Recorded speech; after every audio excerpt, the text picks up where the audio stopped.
and welcome to The Winning Mentality with me, Charlie Bosco.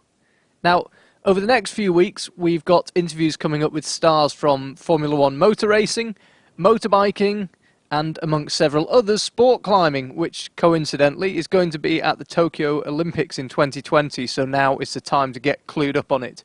However, listening to the interviews we've already done, there's one theme that keeps popping up: motivation. Personally, I think that exploring why people get off the couch and do things that are hard, and in some cases dangerous, long after they've achieved all their dreams, is fascinating. So with that in mind, we thought we'd make a life-affirming and hopefully inspiring compilation of 10 of our guests telling us why they do what they do.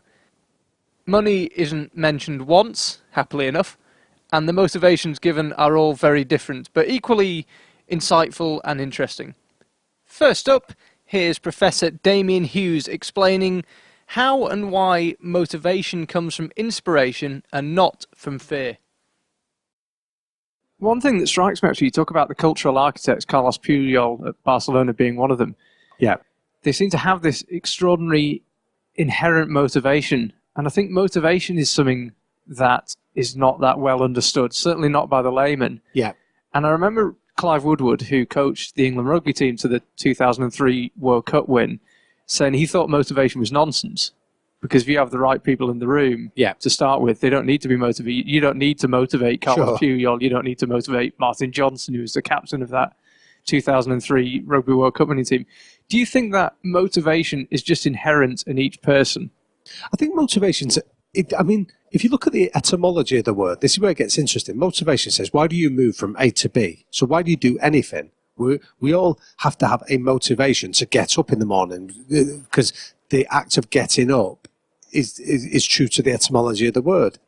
What I think is that, so people think about, like, people sometimes ask me, do you motivate the teams that you work with? They say, no, they'd laugh at you if you're going in trying to give them some rabble-rousing speech. Like, the guys are... Clive Woodward's right in terms of anybody that is there possesses a high level of internal motivation. You wouldn't be playing for England if you didn't have that, yeah. 100%. You wouldn't be there, yeah.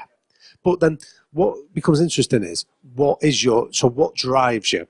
And there's three effective reasons why we do anything, why we move from A to B. The first reason is we do things through desperation. We do it because we've got to do it. I have to do this. And it's that idea. It comes very much from that sense of desperation. The other rationale we use is we do it through rationalization. We say, I do this because I should do it. It's where my talents lie. It's where I'll probably get the best return on my investment for doing that. The third reason is you do it through inspiration, just because I really want to do it. But I think the most sustainable one that will see you through the bad times, the difficult bits, will always be inspiration, because you've chosen to do it. It's because you really want to. So you did it through a sense of inspiration because you really wanted to do it. It was where you felt you belonged. Yeah, there's an interesting story, actually. I remember Tana Umaga, the former captain of the All Blacks, apparently said to Graham Hendry, the former coach of the All Blacks, about a year into Graham Hendry's reign, who are these pre-game speeches for? Because they're not helping us. And Graham Hendry said at the time he was absolutely heartbroken, because he was thinking all week, I'm gonna be Winston Churchill in the dressing room. And Tana Umaga said that 10 minutes before we go out, we don't need to hear from you. And I think that's a really powerful point, because if you're having to fire somebody up before a big game, you should be asking some serious questions. What have you not done in training that would make them feel well equipped to go and do it?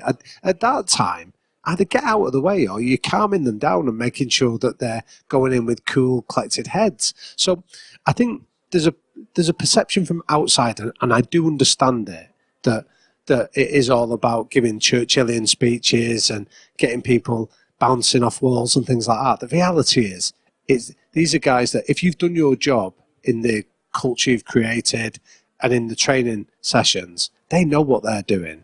You almost just have to get out of the way and trust that they can go and do it. But even within top sports people, there are the people there's a pundit who refers to it as the rarefied air, the Tom Brady, Roger Federer. They just seem to have another level of motivation. They're both the best of all time at what they do. They're both rich beyond anyone's imagination, and yet they just keep coming back for more. Yeah. Do you have any insight into what makes them, the Tiger Woods, Roger Federer, Tom Brady's of the world, tick? Yeah, I mean, I've been really lucky. I did a couple of biographies a few years ago of a couple of elite boxers. There was two guys. One was Thomas the Hitman Hearns, and the other one was Marvelous Marvin Hagler. And I did the biographies on both of them. I was lucky enough to go and meet them and understand a little bit more about them. I mean, both of them were they're unparalleled greats in terms of in their sport. And I think what drove them was it was so much about the intrinsic stuff. It was never about the material possessions. It wasn't about the size of their house or the amount of money in the bank account. I think they're important to a degree, don't get me wrong, but it then became something around just pushing themselves to see just how far they could go. The competition was with themselves, not externally, if that makes sense. It was very much around, what else can I do with this? And you've worked with, in my humble opinion, the best British coach of all time, and Sir Alex Ferguson. And I don't want to dwell too much on individual examples, but he was famous for getting into the training ground at, was it 6 a.m? He was always at his desk. Yeah. I mean, there's all the stories about Ferguson, about the work ethic. I think some of that comes back to being true to your own values. And I know values is one of these sort of buzzwords, but it's very much around, who are you? When you're at your very best, how do you define yourself? And I think in somebody like Ferguson's point of view, I think that work ethic was something that he grew up with in Govan, that he saw from his childhood. That idea of being loyal to your teammates and people that have supported you was another value from him. And I think, again, even in his case, it was about just being true to yourself. He just happened to work in a unique industry. But I think the big thing about him was he was a bloke that was just incredibly true to his own values. And I remember hearing you being interviewed, and you said that it was commonly perceived that he ran Manchester United with fear, but actually he tried to make his players be absolutely not afraid at all. Yeah, so where a lot of my research on him came from was that I did a book a few years ago. I was asked by a publisher to do a book called How to Think Like Alex Ferguson. And it was to do with it was, what they wanted was a more considered view on why he was successful. Because I guess the lazy layman's approach is to think that everyone was just scared of him, so they tried really hard. Yeah, it's like the hairdryer is part of the lexicon, that he would shout at people and he'd scream at them from so close. It was like having your hair dried, and he'd throw cups around the dressing room and intimidate them. And when I did the further analysis in terms of speaking to people around him, the words that came out were essentially about what a decent man he was, about his compassion, about his understanding and his empathy. So what I often say is that if you believe Ferguson was successful based on fear and intimidation, you'd have to believe that he is one of a few people that is somehow defying human psychology over the last 300,000 years. Because we know that we're wired not to respond to an environment of fear. We might deliver success occasionally, but that's like saying a broken clock is right. It's an accident. It's not a design. So you either believe that Ferguson was somehow defying 300,000 years of what we understand of human psychology, or our perception's faulty. And I think what I discovered in my analysis was it's our perception that's at fault if that's how we believe it. There's all kinds of stories about him in terms of just his innate decency to the players that were part of his setup. The fact that players talk about now that they can speak to him and he still inquires about their wives and their children's and their own parents and things like that. There's players that would undoubtedly run through brick walls for him. And you don't achieve that by frightening people. Next, here's Olympic silver medalist and triathlon Stefan Vučković explaining that all it took to get him to push harder was the thought of just one sentence being said. Just thinking about that year before the Olympics, though, what was the motivation? I understand everybody thinks they would like to win an Olympic medal, but was the thought of winning it just such a strong motivation, or was the part of you thinking, well, if I can win a medal, it will lead to future success in business, or I could use it to my advantage in the future, or was the motivation purely the thought of being an Olympic medalist? The future benefit, I didn't think at all about it. And I never thought that it will be a big benefit in our small side sports. Triathlon was a really small sport. We were first time there. And so that was, I never thought about it. But as you said before, to have this medal, that was a dream, you know, to be there, to gain it, the biggest sports event in the world. And yeah, to be maybe the best one in the world on this day. And so that was for me always in training. One sentence I always had in my head. I thought, and now the Olympic gold winner, Stefan Vukovic, representing Germany. And as soon as I had this in my head, I could go faster again, could go harder again, longer again in training. And this was for me, this sentence, I don't know, it was like a drug to go harder. It was incredible. For some people, such as former Warrington Wolves and Great Britain Rugby League coach Tony Smith, motivation is about the people you affect along the way.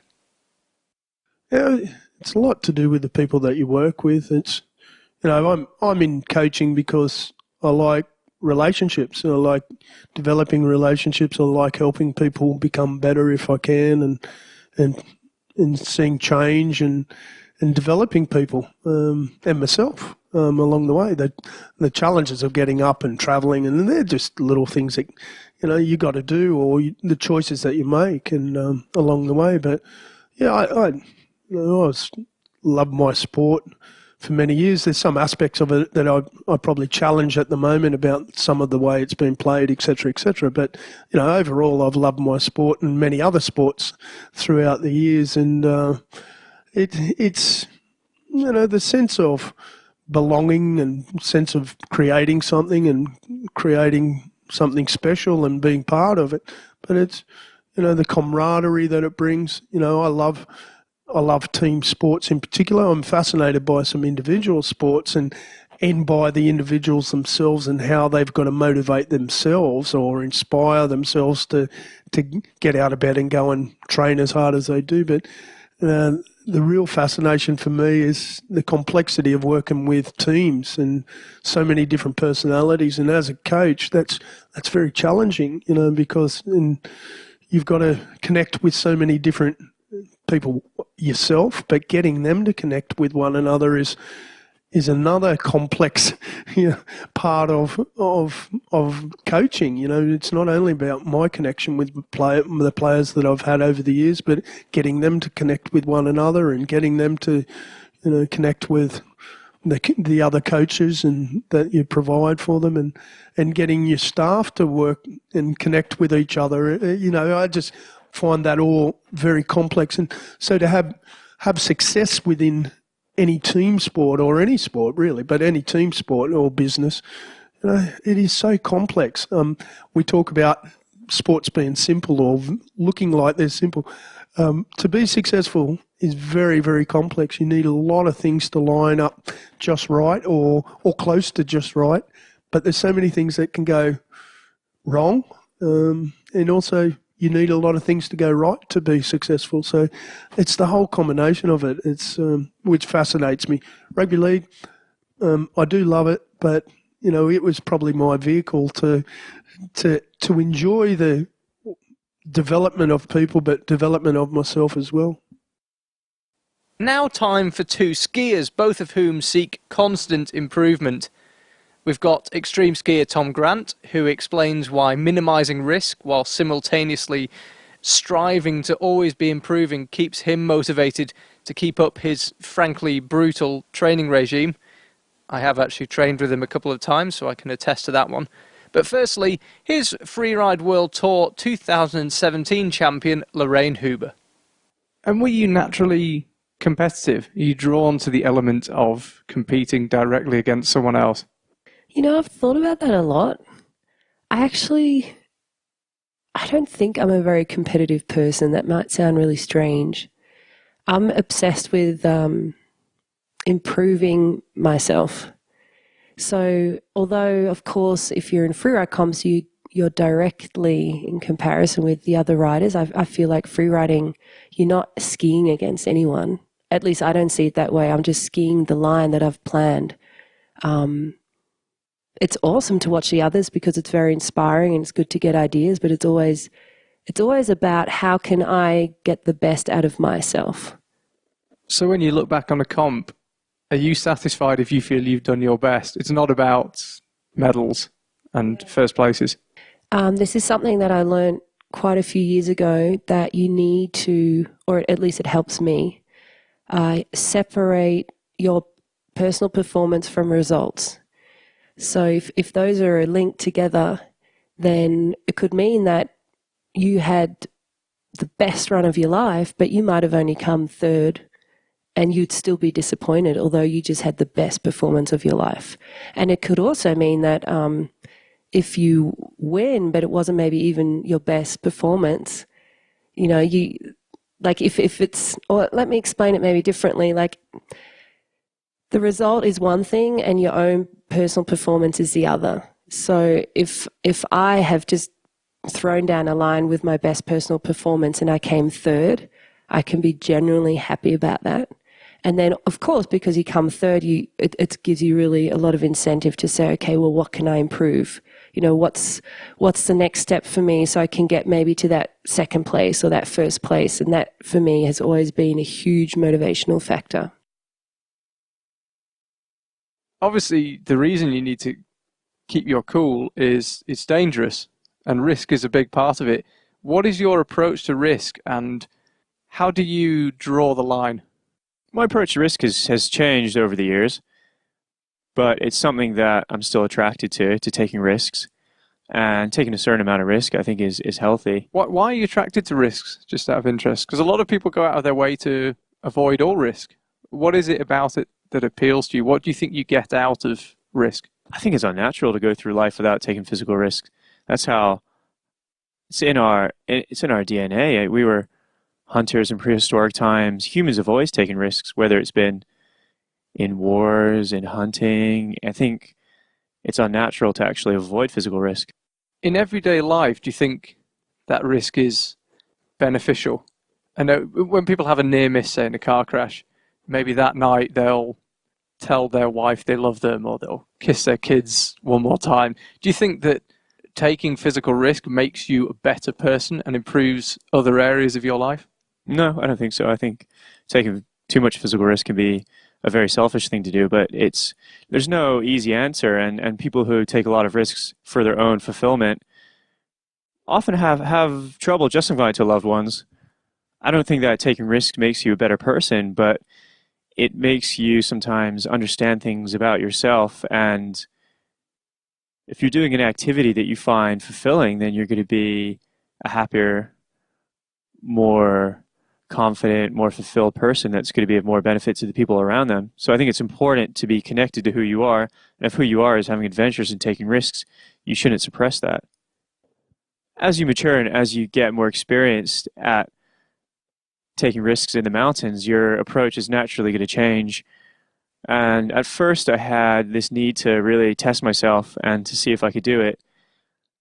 Then I proved to myself that I could, and that changed to now I'm more interested in still taking risks, but doing it in a more measured way and focusing on doing what I've done, but doing it better with a higher skill level and better decision making.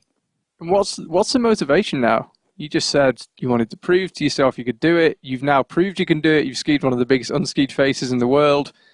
What keeps you going to the gym, keeps you steep skiing, keeps you training? What's the end goal, if you like?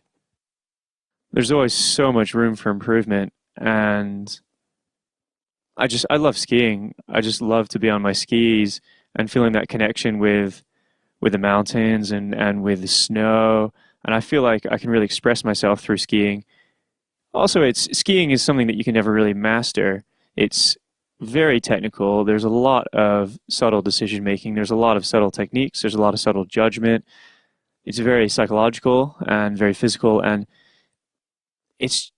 there are infinite ways to improve yourself as a ski mountaineer, and I just see unlimited scope for my own progression, and I only get more motivated actually the more that I do to even get better and to explore new areas and to progress myself.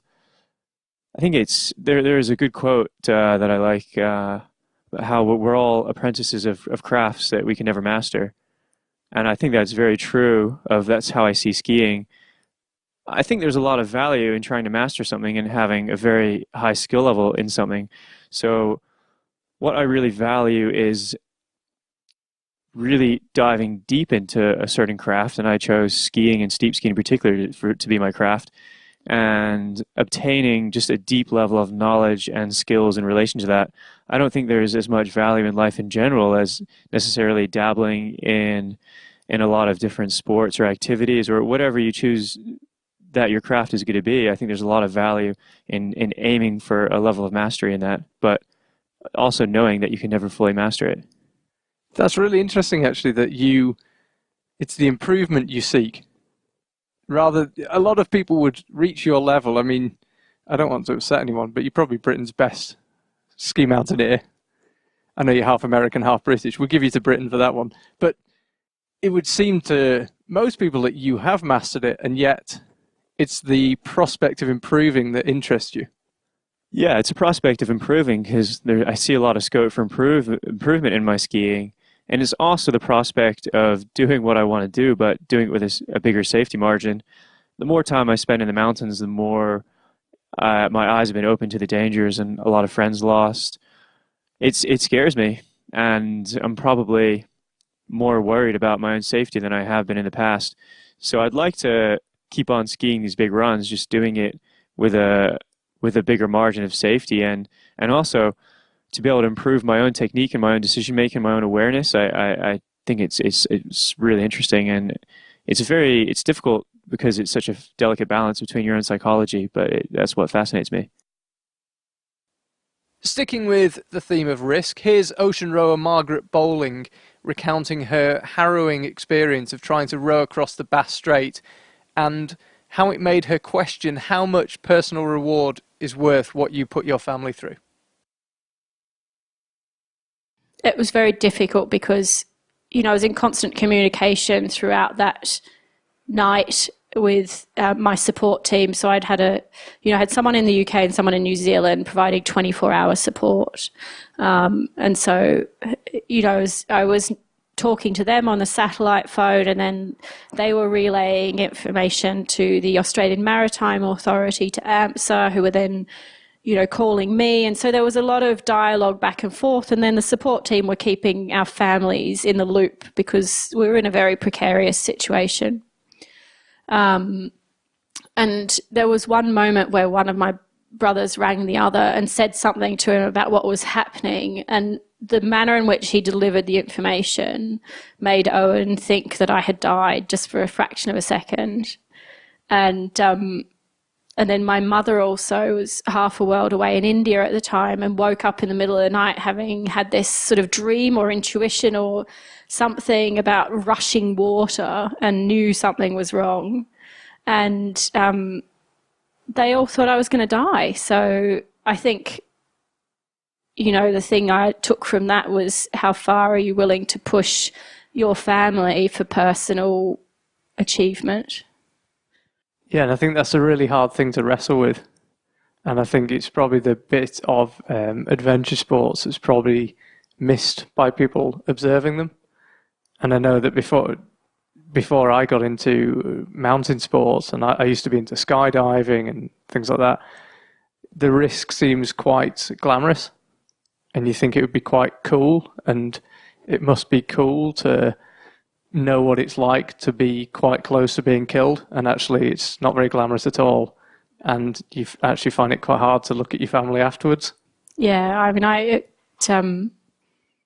was horrible what I did to them, and of course it's never as bad for you because you're in the moment and you're just like getting through it, and somehow you have far less worry being in the moment than they do being outside of that moment, wondering if you're alive or not.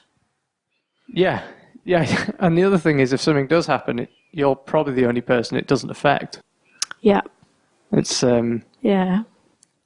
I'm a dad now, so it's a little it's a bit real.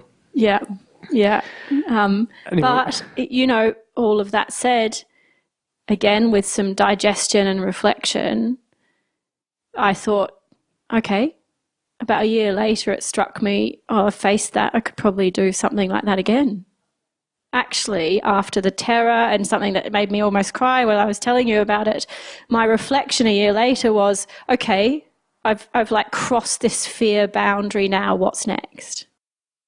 While people like me and Margaret do what we do for, frankly, selfish reasons, Richard Noble, former land speed record holder and principal of the Bloodhound SSC 1,000 mile an hour car project, is doing it for the greater good. And what's very interesting, if you look at the Bloodhound website and your social media and chatting to you, it's very clear that there's a bigger purpose beyond just break 1,000 miles an hour. You want to inspire a generation. Yes. Well, basically, all of us really in the project have been inspired at one time or other by some of these fantastic projects. I particularly, by what was going on in the Cold War, the development of the first ever supersonic aircraft and the Concorde. I, curious enough, hold the Concorde record. I'm the only idiot in the world who's been to New York twice in 12 hours. I don't think anybody will ever beat that one. But, it was awe-inspiring what was being achieved there. The sheer professionalism. I doubt we could do that today, The Concorde project. Yeah. Absolutely astonishing. And people taking very high levels of risk, of course. And today we live in a risk-averse society, so people would find it very difficult to do that. It's very clear that you're quite a patriot. You want to do this for Britain as well. Yeah, well, yes, absolutely. We live in this country and, and it has a fantastic heritage and every generation has got to do its bit. It's a bit like Castrol and the brand, you've got to do your bit. And this seemed to us a fantastic opportunity. It really did. And then we were asked by the Minister of Defence to set it up as an education program. And that's been absolutely enormous. It really does deliver big, big time. Could you give us some of the statistics about the declining rate of interest in engineering, declining rates of graduates, and also why that's so important in years to come? Yeah. Well, basically, the country is in serious trouble. We're going into Brexit now. We're going to be on our own. We've got to manufacture like we've never manufactured before. Curious enough, the manufacturing figures are at record levels at the moment now, which is really exciting. But it's still only around about 9 or 10% of gross domestic product, whereas, in the larger countries like Switzerland, Switzerland is the larger company, but in a country like Switzerland, for instance, it's about 25, 27%, which is the right sort of figure. So it's got to get a lot bigger than that. And it can't get any bigger because we simply haven't got the skills. And the companies are now really struggling. They're trying to import the skills, and obviously the difficulties of leaving the EU and so on is very, very serious. And what we found was that in terms of education, that there's a thing called PISA, the Program for International Student Assessment, which is run by the OECD. And when we started Bloodhound in 2007, we started taking an interest in education in 2008. But in 2007, Britain was 4th and 5th in the world in terms of the abilities of effectively these teenagers, which are being assessed by PISA. Now we're 22nd and 23rd in terms of literacy and numeracy. In less than a decade. In less than a decade, and the rest of the world's running away from us. It really very, very serious. So how does it work? Did you approach the government and say, this is what we'd like to do, and this is how we feel it will benefit the country? No. We were told how to do it. What was really interesting was that we had a meeting with a wonderful character, Lord Drayson, Paul Drayson. Drayson was the Minister of Defence Equipment and Support at the Ministry of Defence. It was Andy's idea that we went to, and somehow Andy engineered a meeting with him. And the idea was to get the guy enthusiastic and ask him to support us with the engines. These are the Eurofighter engines, which are absolutely crucial for the car. And anyhow, we got him very excited and very worked up. And then I asked the question, would you help us with the engines? And that wasn't going to happen. So Andy and I then had to sort of beat a retreat and thank him very much for his time. And we headed for the door, but we never got to the door because he stopped us. He said, hang on, we've got a real problem in the Ministry of Defence. We can't recruit scientists and engineers. What we want is a stimulating project to really fire them up. I think you've got what might be necessary. What I want you to do is to take the project and run it through every single school in the country. And in 2016, we succeeded in face-to-face presentations and inspiring a total of 129,000 school children. Similarly, Paralympian Mike Brace used sport to define to himself and others what was possible. Playing sport was something I did as a child when I could see, and used to go to school very, very early to carry on the football match that I was 111 to 96 goals up or something like that, and you'd get to school at 8 o'clock and play 45 minutes before you went into school, and then play after school. And then, having had the accident, sport was the crutch that basically I lent on, really, to look at the adjustment, to see how my disability was affecting my sporting ability. So it was so crucial of being able to set a goal that only I would know if I achieved or failed at. I didn't want to be a failure in anyone's eyes, especially my own in those early days. And sport gave me a chance to set myself a goal of throwing the shot put X meters or running, a particular time on the track or whatever. And then I could then set myself a new goal when I'd achieved that level. And as it happened then, leaving school, there was a big dearth of sport provision outside the boarding school. So I thought, well, I'll set the sports club up that could then give opportunities for the sort of sports we'd done at school for people around the London area. And that then led to being asked to try various different sports in different areas. So did some athletics, and then we did race walking and general running, and that led on to thinking about marathons.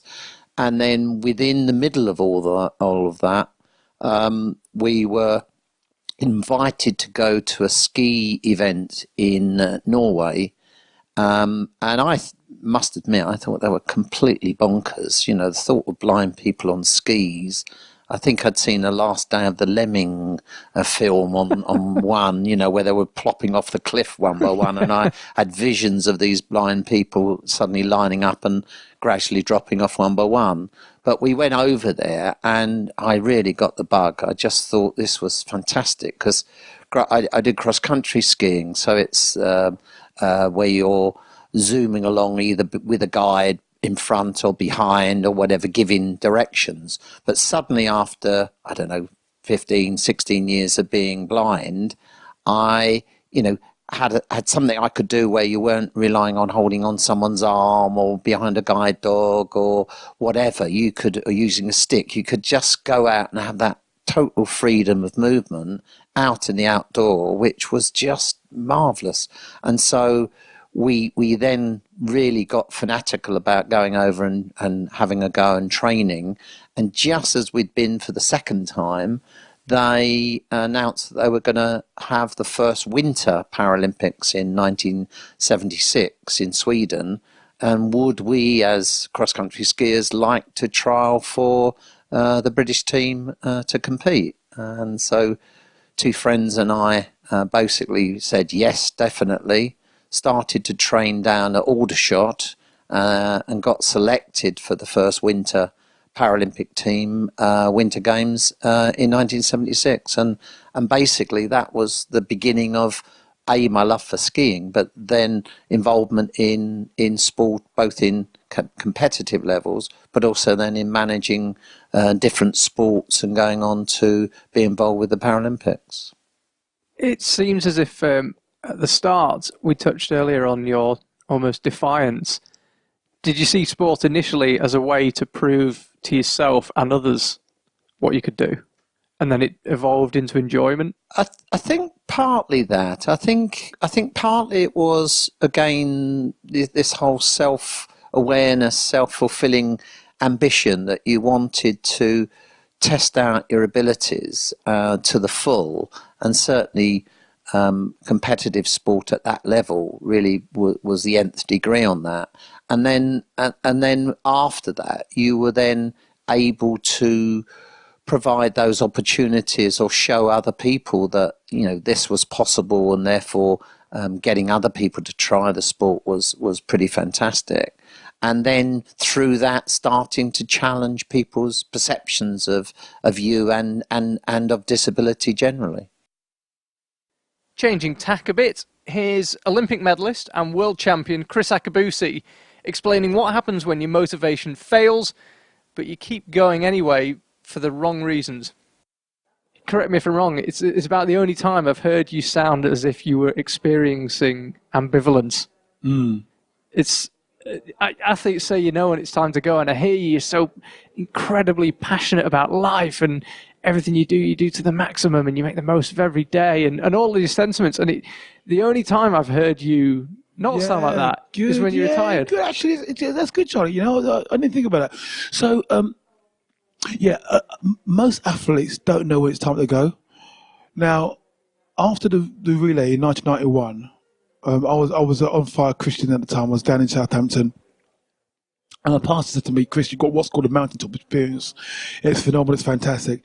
But you do have to come back down the mountain. So you're going to need to ask yourself, when do I come back down off this mountain? That was a good question you asked me.